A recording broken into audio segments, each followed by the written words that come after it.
31শে ডিসেম্বরের পরে আপনার বিআরপিটা আর কাজ করবে না। দেখা যাবে যে কিছু মানুষ আনডকুমেন্টেড হয়ে যাবে।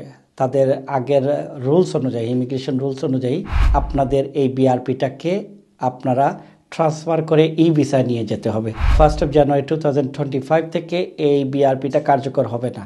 আসসালামু আলাইকুম সুপ্রিয় দর্শক, এই মুহূর্তে যারা আমাদের এই অনুষ্ঠানটি দেখছেন, আজকের এই ভিডিওটায় আসলে আমরা কথা বলবো যারা এই দেশে এসেছেন, যারা নন সেটেল পারসন অথবা যাদের বিআরপি অথবা যাদের রেসিডেন্ট কার্ড আছে, তাদেরকে আগামী 31শে ডিসেম্বর 2024 সালের মধ্যে তাদের ভিসাটাকে ই ভিসায় রূপান্তর করার জন্য সরকার গত 2 থেকে 3 বছর থেকে অ্যানাউন্স দিয়ে আসছিল।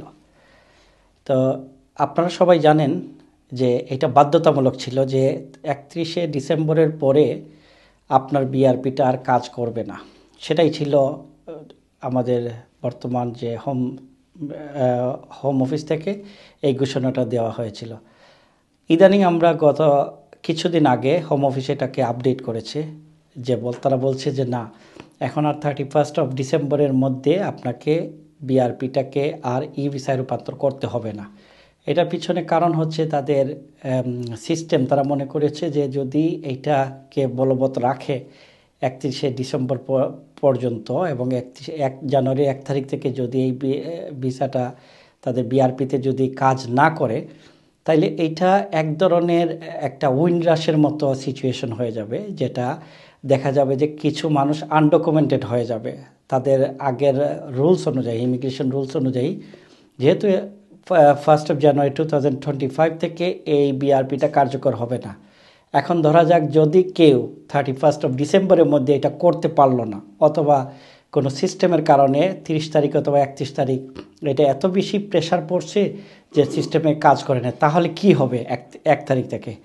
এই জিনিসটাকে তারা মাথায় রেখে আপাতত তারা বলছে যে না, 31 ডিসেম্বরের মধ্যে আপনাকে বিআরপি যদি করেন সেটা ভালো, যদি করতে না পারেন তাহলে তারা এক্সটেন্ড করে ওইটা 31 মার্চ পর্যন্ত নিয়ে গেছে। তার মানে হচ্ছে আপনারা আরও 3 মাস সময় পাবেন। এর মধ্যে আপনাদের এই বিআরপিটাকে আপনারা ট্রান্সফার করে ই ভিসা নিয়ে যেতে হবে। তো ই ভিসা করার জন্য আপনাদের খুব একটা কষ্টের কাজ না। এটা যে কেউ, আপনারা বাসা থেকে যারা মোটামুটি অনলাইনে কাজ করতে পারেন, যারা অনলাইন বোঝেন, মোবাইল থেকেও আপনি এটা করতে পারেন। সেটার জন্য আপনাকে ই ভিসা ট্রান্সফার অথবা ই ভিসা দিয়ে গুগলে লগ ইন করলে অথবা সার্চ করলে আপনারা সহজেই আপনাদের ভিসাটাকে সুইচ করতে পারবেন। এরপরেও যদি আপনারা কেউ কোনো জায়গাতে সমস্যা দেখেন, তাহলে আপনারা সরাসরি হোম অফিসে ফোন করতে পারেন, অথবা যে কোনো আইনজীবীর সাথে আপনারা যোগাযোগ করতে পারেন যারা ইমিগ্রেশন নিয়ে কাজ করে। তো সব কথার শেষ কথা হচ্ছে, যারা চিন্তিত ছিলেন যে 31শে ডিসেম্বরের মধ্যে আমাকে বিআরপিটাকে ই ভিসা নিতে হবে, তাদের জন্য বলা হচ্ছে যে না, আপনি যদি না পারেন তাহলে 31শে মার্চ পর্যন্ত আপনি আপনার এই ভিসা যে বিআরপি সেটা কার্যকর হবে। এটাই আপাতত। কিন্তু কথা হচ্ছে যে যারা বলছে যে যাদের বিআরপি কার্ডের মধ্যে লেখা ছিল ভ্যালিড আনটিল 31 ডিসেম্বর 2024, তাদের কি হবে? এখনও এটা বোঝা যাচ্ছে না, যে তাদের সিস্টেম হয়তো তারা আপডেট করবে এবং 1 তারিখের পরেও এটা শো করবে। যদি শো না করেও তাতেও আপনাদের ভিসার কোনো সমস্যা হবে না, অথবা আপনাদের স্ট্যাটাসের কোনো সমস্যা হবে না।